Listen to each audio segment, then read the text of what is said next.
Hello student, class 11 commerce. हम लोग basic accounting term का स्टडी कर रहे हैं। तो ये वीडियो 3rd है।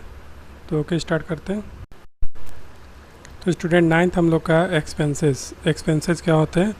Expenses is the cost incurred in producing goods and services. जो भी गुड्स एंड सर्विसेज को प्रोड्यूस करने के लिए हम एक्सपेंसेस पे करते हैं उनको हम एक्सपेंसेस बोलते हैं। जैसे तो स्टूडेंट जैसे कॉस्ट ऑफ गुड्स सोल्ड हो गए, जर्नल एक्सपेंसेस हो गए, डेप्रिसिएशन हो गए, ये बहुत ही ज़रूरी एक्सपेंसेस होते हैं जो हर एक कंपनी या फिर कोई फर्म, कोई भी जो बिजनेस कर रहा, कुछ ना कुछ एक्सपेंसेस उनको करने ही पड़ते हैं। That is most important for any organization. तो नेक्स्ट हम लोग का पॉइंट है income. What is income? Income is the amount और ड्यूरिंग द अकाउंटिंग पीरियड। जो अकाउंटिंग पीरियड में जो हमको इनकम मिलते हैं, अर्न करते हैं, उसको हम लोग इनकम कहते हैं।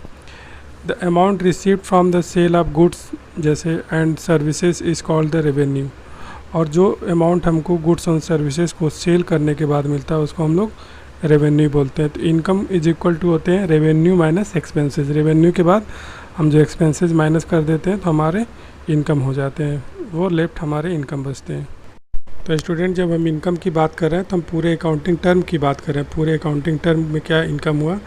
और जब रेवेन्यू की बात कर रहे हैं तो हम किसी पर्टिकुलर ट्रांजैक्शन से हमको क्या इनकम हुआ उसकी बात कर रहे हैं। तो स्टूडेंट हम लोग का नेक्स्ट पॉइंट है प्रॉफिट। प्रॉफिट क्या होता है? प्रॉफिट होता है it is the excess of revenue over the total expenses. Total expenses या फिर कॉस्ट के बाद जो भी हमको एक्स्ट्रा हमारे पास रेवेन्यू बच रहा है पूरे अकाउंटिंग पीरियड में, उसको हम लोग प्रॉफिट का टर्म बोलते हैं। स्टूडेंट प्रॉफिट को दो तरीके से बांट सकते हैं। एक तो हमारा ग्रॉस प्रॉफिट होता है और एक नेट प्रॉफिट होता है। ग्रॉस प्रॉफिट किसको बोलते हैं? Sales minus cost of goods. जो सेल करने से जो रेवेन्यू मिलता है और उसमें से हम cost of goods sold minus कर लेते हैं, उसको हम लोग ग्रॉस प्रॉफिट बोलते हैं, जो आप लोग आगे स्टडी करेंगे। नेट प्रॉफिट क्या होता है? Excess of profit and other income over the operating expenses.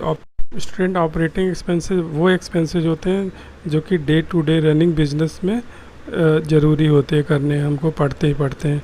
Salary हो गया, रेंट हो गया, कमीशन हो गया, डेप्रिसिएशन हो गया, जो पूरे अकाउंटिंग पीरियड में हमको पे करना ही पड़ना पड़ता है, उसको हम लोग ऑपरेटिंग एक्सपेंसेस बोलते हैं। स्टूडेंट हम लोग का नेक्स्ट पॉइंट है गेन। गेन क्या होता है? Gain are the profit that are arises from those transaction which are incidental to the business. जैसे सेल ऑफ फिक्स एसेट्स। हमारा फिक्स एसेट सेल करने का बिजनेस नहीं है, लेकिन ऐसे ये प्रॉफिट होते हैं जो इंसिडेंटल नेचर होते हैं।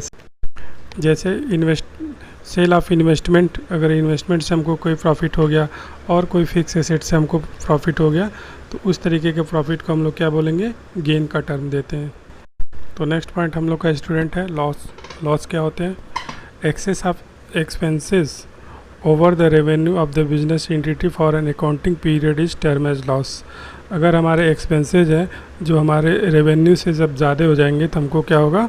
उस अकाउंटिंग पीरियड में लॉस हो जाएगा, तो इसको हम लोग लॉस बोलते हैं या फिर नुकसान हो गया। ओके स्टूडेंट हम लोग का नेक्स्ट पॉइंट आ गया परचेजेस क्या होते हैं। ये जनरल टर्म है purchases. The term purchases is used for the purchase of goods. जब हम लोग जिस गुड्स में ट्रेडिंग कर रहे हैं या फिर डील कर रहे हैं तो उसको हम लोग अगर परचेज कर रहे हैं तो उसको हम लोग क्या बोलेंगे? परचेज बोलेंगे। ठीक है। Goods are the product in which the firm is dealing और producing the for the sale purpose. अगर हम कोई गुड्स परचेज कर रहे हैं फॉर सेल पर्पज़ या फिर उसके प्रोडक्शन पर्पज़ के लिए हम उसको परचेज कर रहे हैं तो हम उसको परचेज का टर्म देंगे। ओके तो आई होप आप लोगों ने अच्छे से स्टडी कर लिया होगा और समझ लिया होगा। तो आगे के नेक्स्ट टर्म जो है, जो इसके बाद के टर्म हम लोग आगे की वीडियो 4th में कवर करेंगे। Okay, thank you.